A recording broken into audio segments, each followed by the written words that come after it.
कभी आपने ये सोचा है कि हमारे अंदर क्या सच में कुछ ऐसा है जो मौत को भी मात दे दे? एक ऐसा हिस्सा जो कभी मर ही नहीं सकता? जरा सोचिए, हमारे अंदर एक ऐसा हिस्सा जिस पर उम्र का कोई असर नहीं होता, जिसे कोई भी ताकत कभी भी नष्ट नहीं कर सकती। क्या ये मुमकिन है? आपको शायद ये जानकर हैरानी होगी कि कृष्ण के अनुसार हाँ, ये बिल्कुल सच है। गीता का 8वां अध्याय हमें यही समझाता है कि ये ब्रह्मांड, ये कायनात हमें तब भी याद रखती है जब हम शायद खुद को ही भूल जाते हैं। जानना चाहेंगे कैसे? तो चलिए, आज हम इसी खूबसूरत रहस्य से पर्दा उठाते हैं, अविनाशी आत्मा का रहस्य। शुरू करने से पहले मैं 1 मिनट लेना चाहूंगी। पिछले हफ्ते दिनेश जी और अजंता जी ने एक बहुत ही प्यारा कमेंट किया था। आपका बहुत बहुत शुक्रिया। आपका कमेंट पढ़कर लगा कि हाँ, हम सब एक ही सफ़र पर हैं, एक गहरे स्तर पर जुड़े हुए हैं, और बस यही तो इस पूरी बातचीत का मकसद है। अगर आप भी सफ़र का हिस्सा बनना चाहते हैं तो हार्ट सिद्धि को सब्सक्राइब करना न भूलें। चलिए, एक पल के लिए उस डर के बारे में सोचते हैं जिसे हम सब ने कभी न कभी महसूस किया है। किसी अपने को खो देने का डर, या फिर भविष्य में क्या होगा इस बात का डर। जानते हैं, महाभारत के मैदान में अर्जुन भी ठीक इसी डर से गुजर रहे थे। एक ऐसा डर जो हमें मौत और जिंदगी के सबसे बड़े सवालों के सामने लाकर खड़ा कर देता है। और उस घबराहट के पल में अर्जुन कृष्ण से पूछते हैं, वो सवाल पूछते हैं जो शायद हम सबके मन में होते हैं, पर हम पूछने से डरते हैं। मृत्यु के बाद क्या होता है? ये आत्मा आखिर कहाँ चली जाती है? बस यहीं से गीता के 8वें अध्याय की शुरुआत होती है। अब जरा उन सवालों पर आते हैं जो अक्सर हमें रातों को जगाए रखते हैं। अर्जुन के सवाल सिर्फ युद्ध जीतने या हारने के नहीं थे। नहीं, ये सवाल थे जिंदगी के, अस्तित्व के सबसे गहरे राज के बारे में। वो पूछते हैं, ये ब्रह्म क्या है? मेरे अंदर जो मैं है वो असल में क्या है? ये कर्म का खेल क्या है? और जब अंत समय आता है तो सच में क्या मायने रखता है? ये सवाल हमें गीता की सबसे गहरी शिक्षाओं तक ले जाते हैं। और कृष्ण का जवाब इतना सरल पर इतना गहरा है। वो कहते हैं, शरीर तो मिट्टी है, वो गिर जाता है, लेकिन आत्मा वो चलती रहती है। और फिर वो सबसे जरूरी बात कहते हैं, तुम्हारा आखिरी विचार तुम्हारे अगले सफर का पहला कदम बन जाता है। सोचिए इस बात को। आज हम जिस तरह की सोच, जिस तरह का मन बनाते हैं, वही हमारे अगले जन्म का दरवाजा खोलता है। चलिए, इसे आज की दुनिया से जोड़कर देखते हैं। हम सब अपनी डिजिटल यादें बनाते हैं, है ना? लेकिन वो रेत पर बने पैरों के निशान जैसी हैं।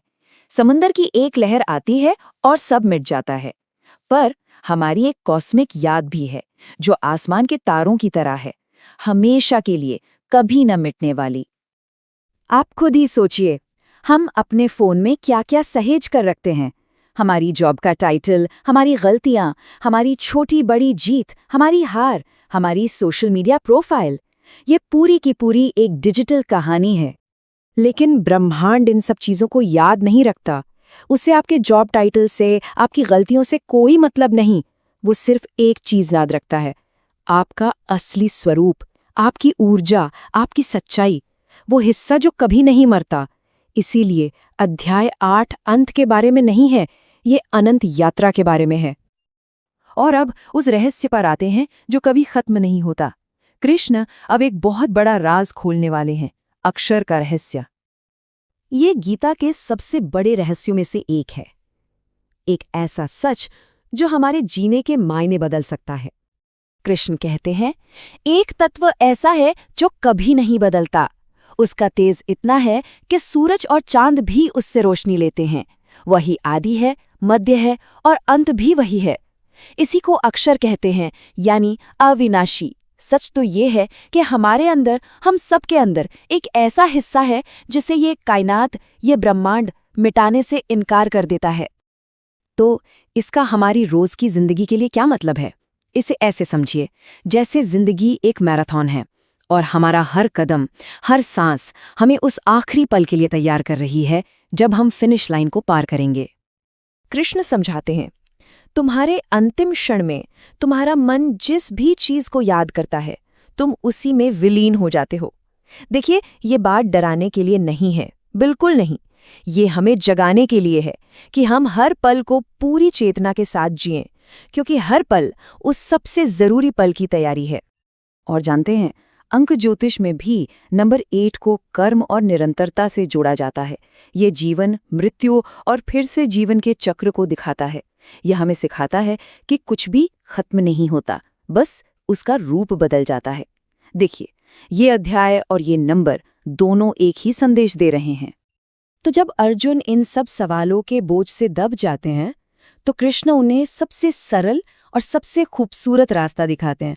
वो कहते हैं, तुम बस अपनी हर सांस में मुझे याद करो, अपने हर काम में मुझे याद करो, और नतीजा ये होगा कि मैं तुम्हें याद रखूंगा।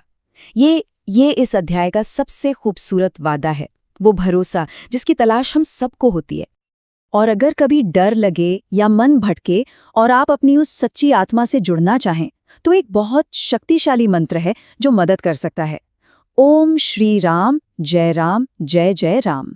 इसका सरल सा अर्थ है, उस शुद्ध आत्मा की जय हो, और ये मन से डर को हटाने में बहुत मदद करता है। आज हमने इतनी सारी गहरी बातें की, तो मैं बस आपसे ये जानना चाहती हूँ, कृष्ण की कौन सी ऐसी बात थी जिसने आज आपके दिल को छुआ? क्या वो ये भरोसा था कि आत्मा अमर है, या कुछ और? अपने विचार नीचे कमेंट्स में जरूर बताइएगा। अगली बार हम एक और भी अद्भुत सफर पर निकलने वाले हैं। कृष्ण खुद आत्मा की यात्रा का पूरा कॉस्मिक मैप हमारे सामने रखेंगे। हम जानेंगे कि हम कहाँ से आते हैं और हमें कहाँ जाना है। तो इसे मिस मत कीजिएगा।